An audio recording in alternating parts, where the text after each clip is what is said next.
Saint मेरी mental hospital, Jaipur. विशाल doctor विमल के बताए एड्रेस की तरफ निकल जाता है। मेंटल हॉस्पिटल पहुंचकर विशाल ने वहां के रिसेप्शन में खड़ी लड़की से कहा, एक्सक्यूज मी, मुझे शिखा गुप्ता से मिलना है, मैं उनके परिवार से हूं। विशाल की बात सुनकर लड़की ने हैरानी से तुरंत विशाल की तरफ देखा और बोली, क्या? लेकिन उससे मिलने तो कभी कोई नहीं आता, आप पहले हैं जो आए हैं। विशाल रिसेप्शनिस्ट की बात सुनकर हल्का सा मुस्कुरा देता है और विशाल को मुस्कुराता देख उसके बाएं तरफ से बंसी ने कहा, तो ये कौन सा अपने मन से यहाँ मिलने आया है मैडम? अपनी जान की फिक्र इसको यहाँ लेकर आई है। सर, यहाँ सिग्नेचर कर दीजिए और मेरे साथ आइए। उस रिसेप्शनिस्ट ने विशाल की तरफ विजिटर्स एंट्री का रजिस्टर देते हुए कहा। साइन करके विशाल उस रिसेप्शनिस्ट के पीछे पीछे चला जाता है। हॉस्पिटल के अंदर तरह तरह की आवाजें आ रही होती हैं। वहां लोगों की स्थिति देखकर किसी का भी दिल दहल जाए। वहां के लोगों को देखकर दाएं तरफ से बंसी ने कहा, मैं आत्मा बनकर बहुत खुश हूँ भाई, कम से कम ऐसी जिंदगी से तो आत्मा ही सही। उसकी बात सुन बाएं तरफ से मुरली ने भी इधर उधर देखते हुए हाँ में सर हिलाते हुए कहा, सही कह रहा है भाई तू। तभी रिसेप्शनिस्ट एक कमरे के सामने रुक जाती है। Room number 404। उस छोटे से अंधेरे कमरे से धीरे धीरे किसी के बुदबुदाने की आवाज आ रही होती है। रिसेप्शनिस्ट ने कमरे का दरवाजा खोलते हुए आवाज दी, शिखा, देखो कोई तुमसे मिलने आया है। विशाल ने देखा कि एकदम मैले से कपड़े पहने एक लड़की दीवार की ओर मुंह किए दीवार पर कुछ लिख रही होती है। रिसेप्शनिस्ट की आवाज सुनकर वो लड़की जैसे ही पलटी तो विशाल ने देखा कि ये वही लड़की शिखा है, लेकिन अब उसकी हालत बहुत खराब हो चुकी है। बिखरे बाल, मैले कपड़े, चेहरा एकदम बेरंग सा नजर आ रहा होता है। शिखा ने पूरे कमरे की दीवारों पर मानसी का नाम लिख दिया होता है। विशाल को देखते ही शिखा ने जोरों से चिल्लाना शुरू कर दिया, कौन हो तुम? जाओ यहां से, मेरी मानसी कहां है? मेरी मानसी को लाओ। जिस पर विशाल ने कहा, शिखा, मुझे मानसी ने ही भेजा है, मैं होटल राजमहल से आया हूं। होटल राजमहल का नाम सुनते ही जैसे शिखा को झटका लगता है और शिखा एकदम कोने में जाकर दीवार से चिपककर खड़ी हो जाती है। नहीं, मैंने कुछ नहीं किया, रूपल ने किया, मैंने नहीं मारा मानसी को। I love you Mansi. Shikha ने अपना सर नीचे किए हुए चिल्लाते हुए जवाब दिया। शिखा की बात सुनकर विशाल ने कहा, रूपल ने? लेकिन उस दिन तो तुम आई थी ना मानसी के साथ होटल राजमहल। विशाल के सवाल को सुनते ही शिखा ने चीखते हुए विशाल पर अटैक कर दिया और कहा, मैंने कहा ना, मैंने नहीं मारा अपनी मानसी को रूपल ने मारा है। और इतना बोलकर शिखा फिर से जाकर दीवार पर मानसी का नाम लिखने लगी। शिखा के अचानक हमला करने से विशाल शॉक्ड हो जाता है और तुरंत वहां से बाहर भाग जाता है। अरे वहां से भाग क्यों आए तुम? विशाल की दाएं तरफ बंसी ने विशाल से कहा, तो क्या उस पागल के हाथों मर जाता? विशाल के बाएं तरफ से मुरली ने जवाब दिया। विशाल उन दोनों की बातों को इग्नोर करता बस चले जा रहा होता है। उस समय विशाल के दिमाग में सैकड़ों सवाल चल रहे होते हैं। तभी विशाल के दिमाग में मल्लिका की कही बात घूम जाती है। विशाल, आंखों देखी हर चीज सच नहीं होती, कई बार सच कुछ और होता है, लेकिन हमें दिखता कुछ और ही है। और इस बात का ख्याल आते ही विशाल के चेहरे पर हल्की सी मुस्कुराहट तैर गई। रात के 11:30 बजे विशाल होटल राजमहल के अपने रिसेप्शन के सामने खड़ा होता है। थोड़ी ही देर बाद विशाल को किसी के आने की आहट होती है और विशाल चौकन्ना होकर बैठ जाता है।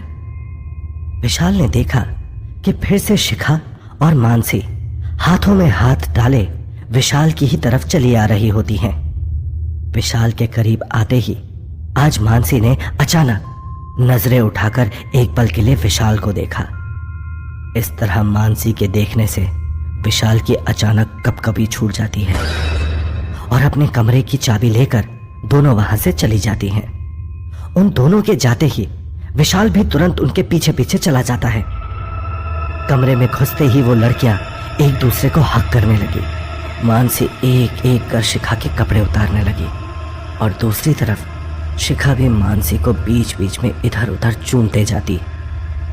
इन सब के बीच कमरे के दरवाजे में छुपकर खड़ा विशाल ये सब देख रहा होता है। विशाल को सामने का नजारा थोड़ा अजीब तो लगता है, लेकिन सच्चाई पता लगाने के लिए काफी जरूरी है कि सब कुछ शुरू से देखा जाए। विशाल ने देखा कि थोड़ी देर बाद दोनों लड़कियां एक दूसरे में लिपटी सो गई। तभी कमरे की खिड़की से एक दूसरी लड़की अंदर घुसती है। ये लड़की दिखने में मासूम लग रही होती है, लेकिन उसके हाथ में एक धारदार चाकू रहता है, जिससे उस लड़की ने बिना एक भी पल देर किए तुरंत एक ही बार में मानसी का गला काट दिया। इतना बेरहमी से मारने के बाद उस लड़की ने एक झलक मानसी को देखा और मुस्कुराती हुई खिड़की से भाग गई। ये सब देखकर विशाल को सारी बातें समझ में आ गई और वो तुरंत रिसेप्शन की तरफ भाग जाता है। रिसेप्शन पहुंचते ही विशाल के बाएं तरफ से मुरली ने कहा, अरे भाग क्यों आए विशाल? मुरली के सवाल के जवाब में विशाल कहता है, 1 मिनट रुको, तुम्हें सब समझ आ जाएगा। तभी कुछ ही देर बाद एक जोरदार चीख पूरे होटल में गूंज गई और शिखा विशाल के सामने बड़बड़ाती हुई होटल से बाहर चली गई। शिखा के जाने के बाद विशाल को अचानक ठंड लगने लगती है और होटल में जोरों से हवा चलने लगती है, जिसके कारण वहां लगी सारी पेंटिंग्स एक एक कर जमीन पर गिरने लगती है। विशाल डरा हुआ इधर उधर चल रहा होता है कि तभी अचानक विशाल के सामने मानसी की आत्मा आकर खड़ी हो जाती है। मानसी के धड़ ने अपने एक हाथ में अपना सर पकड़ा हुआ है। मानसी के आंखों में जैसे खून उतर आया हो और पूरा कपड़ा खून से लथपथ हो चुका होता है। मानसी के पूरे बाल बिखरे हुए हैं। मानसी को एकदम से अपने सामने देख विशाल चौंक कर 2 कदम पीछे हो जाता है। मानसी विशाल की ओर अपना दूसरा हाथ बढ़ाते हुए गुस्से से कुर्रा कर बोली, कहाँ है मेरा कातिल? लाओ तो मुझे। मानसी की बात सुनकर विशाल ने जवाब दिया, शिखा तुम्हारी कातिल नहीं है, वो निर्दोष है। शिखा तो खुद तुम्हारे मरने के दुख में पागल हो गई है और अभी मेंटल हॉस्पिटल में है। विशाल की बात सुनकर मानसी को जैसे झटका लगा और मानसी ने कहा, मेंटल हॉस्पिटल? विशाल ने हाँ में सर हिलाते हुए आगे कहा, लेकिन वो दूसरी लड़की रूपल है जिसने तुम्हारा मर्डर किया है। जिसे सुनकर मानसी को जैसे दोबारा झटका लगता है और एक पल की खामोशी के बाद मानसी ने कहा, रूपल? पर वो ऐसा क्यों करेगी? ये मुझे नहीं पता, लेकिन रूपल है कौन? विशाल ने मानसी की तरफ देखते हुए कहा, वो मेरी जिंदगी के सबसे अच्छे पल थे जब मैंने national college of education join किया। मैं बहुत खुश थी क्योंकि मेरी बेस्ट फ्रेंड शिखा ने भी उसी कॉलेज में एडमिशन लिया। मैं और शिखा बचपन से ही एक साथ थे।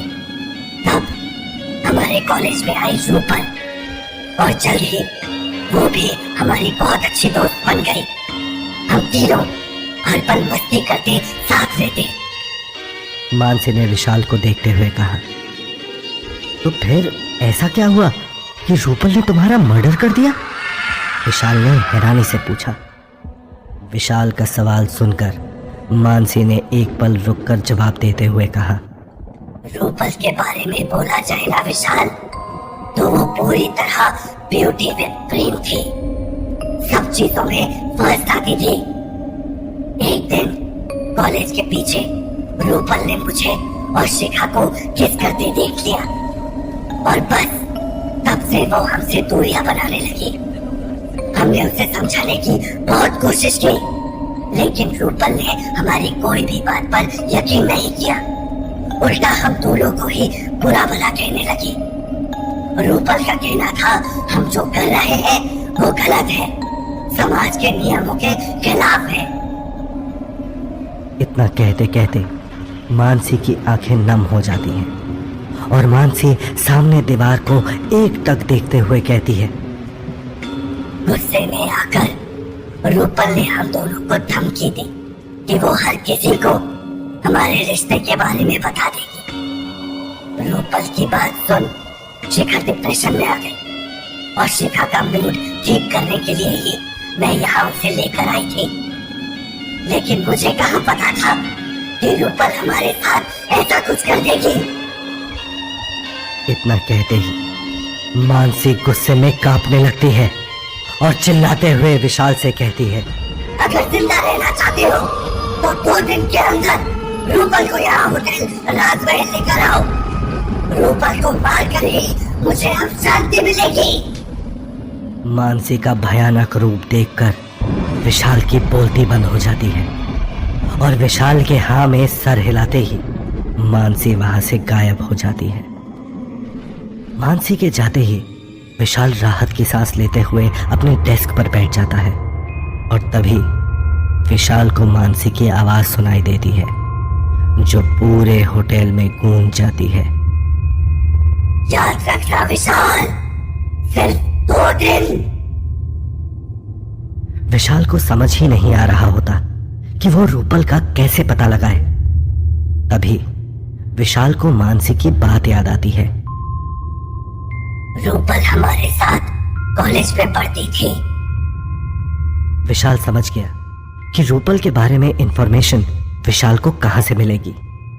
विशाल तुरंत नेशनल कॉलेज ऑफ एजुकेशन का एड्रेस निकालता है और उसे नोट कर ही रहा होता है कि विशाल को लोगों के चिल्लाने की आवाज आने लगती है। जलने की बदबू पूरे होटल में फैलने लगती है। वो आग की लपटें इतनी तेज होती हैं कि लगता है एक ही बार में सब कुछ निकल जाएगी। घर पहुंचते ही विशाल तुरंत सच्चाई का पता लगाने के लिए निकल पड़ता है कॉलेज की तरफ। शहर के बाहर एक बड़ी सी बिल्डिंग चारों तरफ पेड़ों से घिरी, जहां बड़े से बोर्ड में लिखा हुआ है नेशनल कॉलेज ऑफ एजुकेशन। विशाल सीधा कॉलेज के हेल्प डिपार्टमेंट में जाता है और रूपल के बारे में पूछता है। वहां से रूपल के घर का एड्रेस लेकर रूपल के घर की तरफ निकल जाता है। बताए हुए एड्रेस में जाकर विशाल को रूपल के घर के बाहर एक औरत खड़ी हुई दिखती है। उन्हें देखकर विशाल बोलता है, हेलो आंटी जी, क्या आप रूपल की मम्मी हैं? हेलो बेटा, हाँ मैं ही रूपल की मम्मी हूँ, कहो क्या हुआ? अनीता ने मुस्कुराते हुए जवाब दिया। विशाल ने अपने चेहरे पर बड़ी सी स्माइल लाते हुए कहा, मैं विशाल, रूपल के कॉलेज का दोस्त, बाहर रहता हूँ, आज ही जयपुर आया तो सोचा रूपल से मिल लूं। माफ करना बेटा, पर वो अभी दिल्ली में रहती है, अनीता ने कहा। अनीता की बात सुनकर विशाल उदास हो जाता है और बोलता है, ओहो, कोई बात नहीं, क्या मुझे रूपल का नंबर मिल सकता है आंटी? हाँ बेटा बिल्कुल, अनीता ने तुरंत कहा। यह सुनकर विशाल बहुत खुश हो गया, लेकिन अपनी खुशी छुपाते हुए विशाल ने कहा, पर आंटी जी आप प्लीज रूपल को मत बताना, वो एक्चुअली मैं उसे सरप्राइज देना चाहता हूँ। अनीता विशाल को नंबर देते हुए बोली, ठीक है। रूपल के घर से जाते ही विशाल ने तुरंत अनीता के दिए हुए नंबर पर कॉल किया और घंटी जाते ही दूसरी तरफ से विशाल को एक आवाज आती है, हेलो। रूपल की आवाज सुनकर विशाल को इतनी खुशी मिलती है जितनी शायद विशाल को खुद की आवाज सुनकर नहीं मिली। हेलो रूपल, मैं होटल राजमहल से बात कर रहा हूँ, विशाल ने अपनी आवाज गहरी करते हुए कहा। होटल राजमहल का नाम सुनते ही रूपल के चेहरे की हवाइयां उड़ने लगी और रूपल ने हकलाते हुए जवाब दिया, मैं नहीं जानती कोई इस नाम के होटल को। रूपल की बात सुनकर विशाल ने चिल्लाते हुए कहा, झूठ मत बोलो रूपल, तुम्हारे खिलाफ सबूत मिले हैं होटल राजमहल में। मैं जानता हूँ कि तुमने ही मानसी का कत्ल किया है, और अगर तुम जेल नहीं जाना चाहती तो आज रात 11:30 बजे तक होटल राजमहल आ जाना। रूपल कुछ कह पाए उससे पहले ही विशाल ने इतना कहकर फोन काट दिया। होटल राजमहल में फैली शांति किसी आने वाले खतरे के बारे में इशारा कर रही होती है, और अपने डेस्क पर खड़ा विशाल रूपल के आने का इंतजार कर रहा होता है। तभी विशाल को ऐसा महसूस हुआ मानो कोई ठंडी हवा का झोंका विशाल को छू कर निकला हो। इतने में ही विशाल की नजर एक कमरे में गई, जहां से 2 आंखें विशाल की तरफ ही देख रही होती हैं। हिम्मत करके विशाल उस कमरे की तरफ जाने के लिए अपने कदम उठाता ही है कि तभी विशाल को किसी के कदमों की आहट होती है। बड़ी बड़ी आंखें, गोरा रंग और होठ तो इतने लाल मानो उसमें खून उतर आया हो। इतनी खूबसूरत लड़की को देख विशाल ने खुद को मुश्किल से संभाला और उस लड़की की तरफ चला गया। तुमने ही मुझे कॉल किया था ना यहाँ आने को बोलकर? रूपल ने डर से कांपती आवाज में कहा। विशाल कुछ बोल पाए उससे पहले ही विशाल के पीछे से आवाज आई, विशाल ने नहीं, तेरी मौत यहाँ तुझे लेकर आई है रूपल। रूपल तभी पलटकर उस ओर देखती है और वहां मानसी अपने हाथ में अपना कटा हुआ सर लिए खड़ी है। मानसी को ऐसा देखकर रूपल के पैरों तले जमीन खिसक जाती है। मानसी का गुस्सा बढ़ जाता है और वो जोरों से चिल्ला उठती है, तुझसे ज्यादा बढ़कर मारा था तुम्हें मैंने और शिखा ने, लेकिन तुमने तो हमारा भरोसा ही तोड़ दिया। तुम्हारे कारण मेरी शिखा आज पागल खाने में है, और मेरा तो तुमने मर्डर ही कर दिया। इतना कहकर मानसी ने बिना एक भी पल गवाए रूपल को जोरों से हवा में उठाकर जमीन पर पटक दिया। रूपल के नाक से खून निकलने लगता है और रूपल मदद के लिए जोरों से चिल्लाने लगती है, बचाओ, कोई मेरी मदद करो प्लीज, मुझे माफ कर दो मानसी। रूपल ने रोते हुए कहा। तभी गुस्से में चिल्लाते हुए मानसी पूछती है, आखिर क्यों मारा तुमने मुझे? रूपल ने कांपती हुई आवाज में कहा, क्योंकि मैं शिखा से प्यार करती थी और तुम हम दोनों के बीच आ गई थी। मैंने कितनी कोशिश की थी शिखा को तुमसे दूर करने की, लेकिन मेरी शिखा तुम्हारे प्यार में पागल थी। इसीलिए मैंने सोचा कि बीच की वजह को ही खत्म कर दूं तो शिखा खुद ही मेरे पास आ जाएगी। लेकिन मैंने ये सोचा नहीं था कि शिखा अपना मानसिक संतुलन खो देगी और पागल खाने चली जाएगी। फिर जहां मेरे घर वालों ने कहा, मैंने वहां शादी कर ली।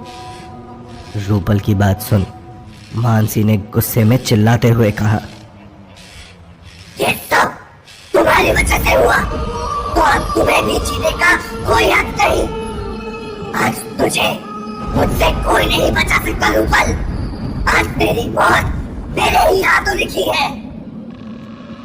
इतना कहते ही मानसी विशाल के शरीर के अंदर चली जाती है और देखते ही देखते विशाल की आंखों का रंग बदल जाता है और तभी उसके हाथों में एक तेज धारदार वाला बड़ा चाकू आ जाता है और वो एक झटके में रूपल का सर धड़ से अलग कर देता है। तभी मानसी विशाल के शरीर से निकलती है और विशाल को बहुत जोर का झटका लगता है। तभी विशाल अपने हाथ में बड़ा सा चाकू देखकर बहुत हैरान हो जाता है और उसे नीचे जमीन पर गिरा देता है। रूपल को मरा हुआ देख मानसी की आंखों में आंसू आ जाते हैं। फिर आंसू पोंछते हुए मानसी ने विशाल से कहा, थैंक यू विशाल, तुम नहीं होते तो मैं हमेशा यहीं कैद रहती। इतना कहकर मानसी वहां से पलक झपकते ही गायब हो जाती है। मानसी के गायब होते ही विशाल एक नजर रूपल को देख ही रहा होता है कि तभी विशाल को अपने पीछे से आवाज सुनाई देती है, बधाई हो विशाल, अब बची सिर्फ 117 आत्माएं। उस वक्त विशाल कुछ सोचते हुए अपनी डेस्क पर बैठा है और तभी घड़ी की सुई टन की गूंज के साथ 3:30 का समय जाहिर करती है। विशाल की निगाहें अपने आप उस इटालियन घड़ी की ओर मुड़ जाती हैं, क्योंकि विशाल समझ चुका है कि उसके अब होटल राजमहल से जाने का वक्त आ चुका है। वहीं अचानक से वहां माहौल में वही जानी पहचानी सी गंध हवा में फिर एक बार धीरे धीरे फैलने लगती है। अभी विशाल अपने डेस्क से उठकर जाने की तैयारी कर ही रहा होता है कि अचानक से डेस्क पर रखा टेलीफोन ट्रिंग ट्रिंग के साथ बजने लगता है। वहीं घड़ी की सुइयां जो लगातार बेचैनी से लगातार टिक टिक करती जा रही हैं, उसे बाहर जाने का इशारा कर रही हैं। तभी बिना कुछ सोचे विशाल झट से टेलीफोन का क्रेडिल उठा लेता है, क्योंकि वो जानता है कि अब बस कुछ ही देर में आग दोबारा से होटल राजमहल में फैल जाएगी और वापस से सब कुछ अपने आप खाक हो जाएगा। लेकिन उसका जो काम है उसे तो वो हर हाल में पूरा करके ही रहेगा। वहीं टेलीफोन क्रेडिल उठाते ही फोन की दूसरी तरफ से एक बूढ़ी मगर घबराई हुई आवाज आती है। हेलो, क्या तुम मुझे सुन पा रहे हो? हमारे कमरे में आग लग गई है। मैं और मेरी वाइफ अकेले हैं। जरा हमारी मदद करो, हमें बचा लो। टेलीफोन पर बात करने के दौरान ही विशाल रूम नंबर देखता है तो वो कॉल उसे रूम नंबर 5002 से आई होती है।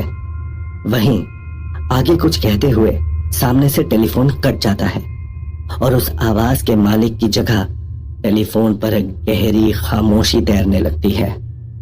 विशाल बिना कुछ सोचे जल्दी से लिफ्ट की ओर देखता है, जो धीरे धीरे आग में जलती जा रही है। उसके पास और कोई ऑप्शन नहीं होता उस वक्त, इसलिए वो सीढ़ियों की ओर मुड़कर जल्दी जल्दी सीढ़ियां फांदता हुआ रूम नंबर 5002 की ओर बढ़ने लगता है। वहीं घुमावदार सीढ़ियों पर हर तरफ आग की हल्की हल्की लपटें उस वक्त नजर आ रही हैं। कहीं कहीं से सीढ़ियां अब जलने भी लगी हैं, लेकिन इस वक्त विशाल के दिमाग में जैसे एक भूत सवार है, इसीलिए वो तेजी से भागता हुआ रूम नंबर 5002 की ओर बढ़ता चला जाता है। अभी विशाल 5वें माले पर पहुंचा ही है कि उसे वहां सब कुछ पूरी तरह से जलता हुआ नजर आता है। कॉरिडोर से लेकर दरवाजे, दीवारों पर टंगी तस्वीरें, वहां मौजूद सारी चकाचौंध, यहाँ तक कि वहां होटल की सारी रौनकें भी जलकर लगभग नेस्ता नाबूद हो चुकी हैं। वहां मौजूद हर एक चीज, यहाँ तक कि आगे ऊपर पहुंचने की सीढ़ियां तक वहां जल चुकी हैं। सब जलकर बुरी तरह से खाक हो चुका है, राख में तब्दील हो चुका है।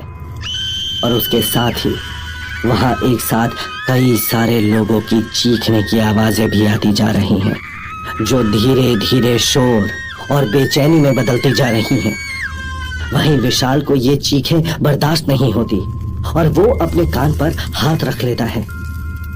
आखिर में मजबूरी में विशाल खाली हाथ वहां से वापस लौट आता है, क्योंकि वहां अब और ज्यादा देर ठहरना अपनी मौत को दावत देने जैसा होगा। वहीं सुबह अपने घर पहुंचने पर विशाल की गर्लफ्रेंड प्रिया पहले से ही वहां उसका वेट कर रही होती है और विशाल के अपने रूम के अंदर दाखिल होते ही प्रिया उस पर लगभग टूट पड़ती है। उसके गालों पर एक के बाद एक किस करने लगती है, उसके होठों की ओर बढ़ने लगती है। लेकिन विशाल अपनी गर्लफ्रेंड प्रिया से दूर हटते हुए कहता है, प्लीज प्रिया, मैं बहुत थका हुआ हूं, मेरा मूड नहीं है। वहीं विशाल की ये बातें सुनकर प्रिया नाराज होकर कहती है, तुम्हारे पास मेरे लिए भी वक्त नहीं होता? सारी रात मैं तुम्हारे प्यार में तुम्हारे लिए यहाँ इंतजार करती हूँ और तुम हर बात सिर्फ यही कहते हो, आज मेरा मूड नहीं है, या फिर कुछ और बहाना कर देते हो क्या गया है तुम्हें? तभी विशाल कहता है, प्रिया, यू नो व्हाट, हमें हमेशा सिर्फ अपने बारे में ही नहीं सोचना चाहिए, क्योंकि दुनिया में और लोग भी हैं। हमें थोड़ी बहुत उनकी परवाह भी कर लेनी चाहिए। इस बात पर प्रिया कहती है, विशाल, आखिर तुम मुझसे ऐसी बातें क्यों कर रहे हो? तुम्हारा मतलब क्या मैं सेल्फिश हूं?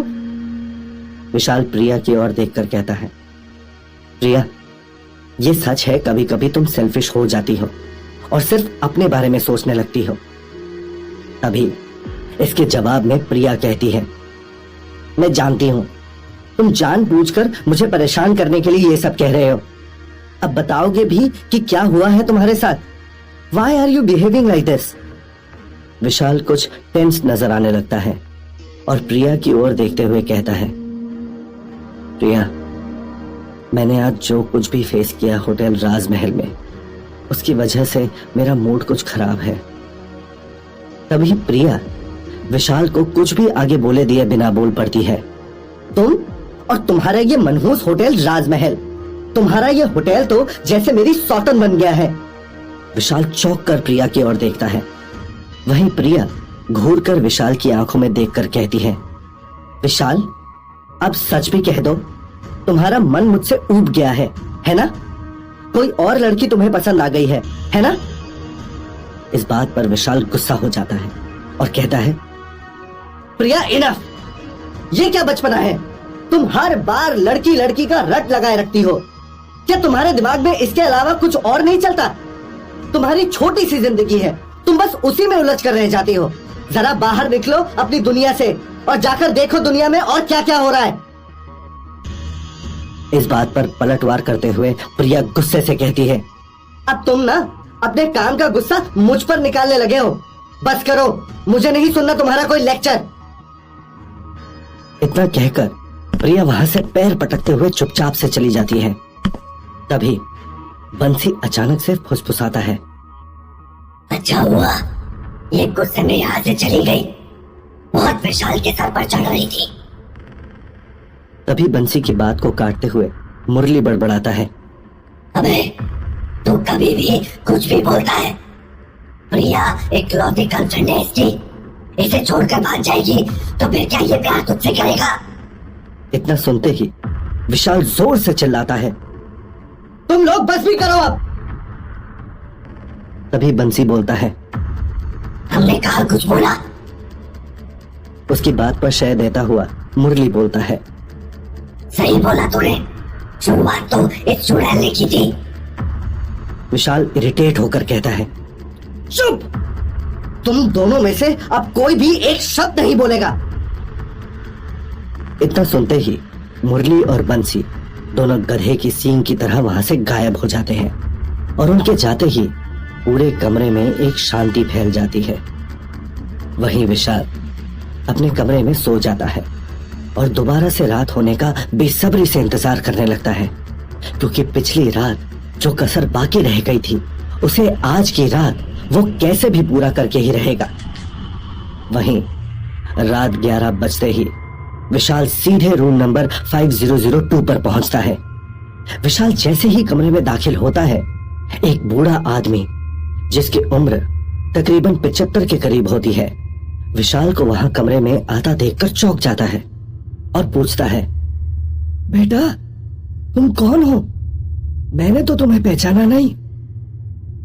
विशाल बूढ़े की बात का जवाब देते हुए कहता है, अंकल जी, मैंने अभी अभी होटल ज्वाइन किया है और मैं यहाँ आप लोगों के बारे में पूछने आया हूँ।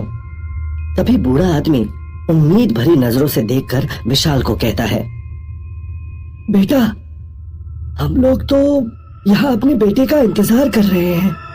उसने कहा था हमसे कि आप लोग बस यहाँ थोड़ी देर रुक जाइए, फिर मैं आप लोगों को सीधे यहाँ से अपने घर लेकर जाऊंगा। लेकिन बेटा, वो अब तक आया नहीं हमें यहाँ से ले जाने के लिए। ये सुनकर विशाल की आंखों में जैसे हल्की चुभन सी होने लगती है। कहीं ना कहीं ये बातें उसके अंतर मन को कचोटने लगती हैं। तभी वॉशरूम से एक हल्की सी आहट महसूस होती है और उसी के साथ कुछ चूड़ियों के खनकने की आवाज आती है। विशाल उस आहट की ओर मुड़कर देखता है तो पाता है एक बूढ़ी औरत है जो थोड़ी लंगड़ा कर चल रही होती है और उन्होंने अपनी आंखों पर एक मोटे फ्रेम का चश्मा पहना होता है। वो अचानक से कहती है, बेटा, क्या तुम आ गए? मैं तुम्हारा ही कब से इंतजार कर रही थी। विशाल उस बूढ़ी औरत की तरफ देखता है उन आंखों में जैसे अपने बच्चे से मिलने की तमन्ना छलक रही है। तभी वो बूढ़ा आदमी बोल पड़ता है, नीलेश की माँ, ये नीलेश नहीं है, ये लड़का तो यहाँ काम करता है। तभी बूढ़ी औरत कहती है, मुझे लगा मेरा बेटा आया है। क्या करूं बेटा, मेरे घुटने में ना बहुत तेज दर्द होता है। सिर्फ मेरी बहू को मेरे दर्द की दवा के बारे में पता है। मुझे बहुत तकलीफ होती है उठने और बैठने में। और ऐसा कहते हुए बूढ़ी औरत अपने पति की तरफ देखने लगती है और कहती है, जब मेरा बेटा नीलेश आएगा ना बहू के साथ, तब वो मेरे घुटने की अच्छे से मालिश कर देगी। ये सब सुनकर विशाल बहुत बुरा फील करता है। उसकी आंखें जो अब तक सिर्फ नम हो रही थी, उनमें अचानक से आंसू नजर आने लगते हैं। तभी विशाल उस बूढ़े आदमी और औरत की तरफ देखकर कहता है, अब अंकल जी, मैं बात करूं उनसे? मैं उन्हें यहां जल्दी आने के लिए कहूंगा। तभी वो बूढ़ा आदमी विशाल की तरफ देखकर कहता है, नहीं नहीं बेटा, उसको फोन नहीं करना। अगर किसी काम में फंसा होगा तो खामखा परेशान होगा। वो अपने आप आ जाएगा फ्री होकर और मुझे और गायत्री को यहाँ से ले जाएगा। विशाल सोच में पड़ गया कि ये बूढ़े माँ बाप आज भी अपने बेटे और बहू के बारे में ऐसा सोचते हैं। मौत के बाद भी इनका ज़मीर आज भी उसी तरह से बना हुआ है जैसा एक इंसान में जिंदा रहते हुए भी नहीं बन पाता। वहीं ये सब सोचते हुए विशाल वहां से चला गया और सीधे अपने रिसेप्शन डेस्क पर पहुंच गया। उस वक्त उसके दिमाग में बस एक ही सवाल चल रहा है कि क्या नाम है इनका और क्या इनके बारे में कुछ पता चल सकता है क्या। इसीलिए वो रजिस्टर खोल के देखने लगा कि इन बूढ़े दंपत्ति का कोई इंफॉर्मेशन वहां मिल जाए। ढूंढते ढूंढते उसकी नजर रजिस्टर के एक पन्ने पर आकर ठहर जाती है। Room number 5002, name Mr Ashok Paswan and Mrs Gayatri Paswan. Oh, तो इनका ये नाम है। विशाल नाम और इन्फो पढ़ते हुए खुद से ही बड़बड़ाता है और आगे इनके वोटर कार्ड और बाकी के चीजों को वहां डेस्क में चेक करता है, जहां उसे कुछ भी नहीं मिलता। लेकिन इन दोनों दंपत्ति के अलावा उस रजिस्टर में और कोई नाम नहीं होता और न ही डेस्क में ही कोई अलग से इंफॉर्मेशन उसे हासिल हो पाती है। और तो और इनके बेटे के बारे में भी विशाल को कुछ मालूम नहीं चल पाता। विशाल को सिर्फ ये पता है कि इनके बेटे का नाम नीलेश है और सरनेम पासवान है। विशाल इस मामले के बारे में काफी गहराई से सोचने लगता है और एक कमरे के पास से होकर गुजर ही रहा होता है कि एक हाथ विशाल को सीधे एक अंधेरे से भरी जगह में अपनी ओर खींच लेता है, जिससे विशाल हैरान होकर थोड़ा डर जाता है और अंधेरे में उन हाथों की तरफ देखने लगता है जिसने उसे अपना निशाना बनाया है। ये कोई और नहीं बल्कि मल्लिका शेखावत होती है, जो लगातार उसके गालों को प्यार से चूमने लगती है और विशाल को उसे प्यार करने को कहती है। विशाल, आई नीड योर लव। और इतना कहकर मल्लिका विशाल के नेक पर किस करने लगती है। विशाल को थोड़ा ऑड फील होता है, जिस वजह से वो खुद को मल्लिका से दूर करते हुए कहता है, प्लीज मैम, आप ये क्या कर रही हैं? मैं आपको पहले भी बता चुका हूं ना, मेरी गर्लफ्रेंड है प्रिया। इस बात पर विशाल के बालों पर हाथ फेरते हुए मल्लिका स्माइल करते हुए कहती है, विशाल, जितना प्यार तुम्हें मुझसे मिलेगा उतना प्यार तुम्हें तुम्हारी गर्लफ्रेंड प्रिया तो क्या, इस दुनिया में कोई भी लड़की नहीं दे सकती। इस पर विशाल कहता है, लेकिन मुझे किसी और का प्यार चाहिए भी नहीं मैडम, मैं अपनी प्रिया को पाकर बेहद खुश हूं। ये सुनकर मल्लिका कहती है, ये बात है, चलो ठीक है, तुम्हारी मोहब्बत तुम्हें मुबारक हो। इतना कहकर मल्लिका विशाल को पैसे थमाने लगती है। ये लो, ये पैसे रख लो। विशाल चौंक कर उन पैसों की तरफ देखता है जो काफी ज्यादा है। विशाल कहता है, पैसे? लेकिन किस लिए? मल्लिका कहती है, ये पैसे तुम्हें आने वाले समय में काम आने वाले हैं। ये सुनकर विशाल मल्लिका से वो पैसे ले लेता है और फिर 3:30 बजते ही विशाल वापस से अपने घर पहुंच जाता है और उस बूढ़े दंपत्ति के बारे में सोचने लगता है। वहीं अगली सुबह एक बड़ी सी कार आकर सीधे जयपुर के फायर ब्रिगेड के ऑफिस के सामने रुकती है और उस कार में से एक सूट बूट पहना हुआ आदमी बाहर निकलता है, जिसने काले रंग का महंगा चश्मा लगा रखा है और गर्दन पर एक टाई लटक रही है और हाथ में इस वक्त एक मोटी सी फाइल है। ये विशाल है, जो जानकारी इकट्ठा करने के लिए आज यहाँ भेष बदल कर आया हुआ है। वो सीधे फायर ब्रिगेड के ऑफिस में दाखिल होता है और बिना वक्त गवाए वहां के मेन ऑफिसर से कहता है, हेलो, मैं एक ऑडिट ऑफिसर हूँ, क्या आप ही यहाँ के स्टेशन ऑफिसर हैं? इतना सुनते ही फायर ब्रिगेड ऑफिसर सीधे होकर बैठ जाता है और विशाल को चेयर पर बैठने को बोलता है। जी सर, मैं ही स्टेशन ऑफिसर हूँ। जी बोलिए, मैं आपकी क्या मदद कर सकता हूँ? विशाल कहता है, दरअसल मैं सेंट्रल गवर्नमेंट का ऑडिट ऑफिसर हूँ और यहाँ आपके सारे डॉक्यूमेंट्स को देखने के लिए आया हूँ।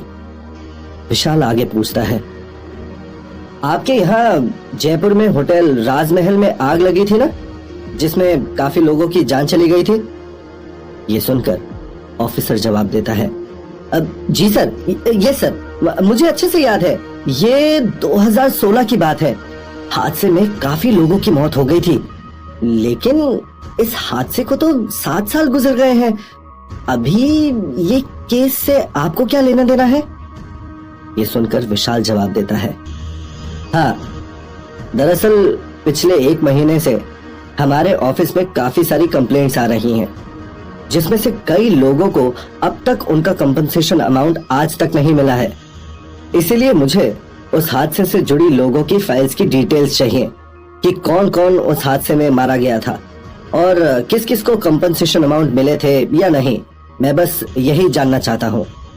अब यस सर, मैं आपकी जरूर मदद करूंगा।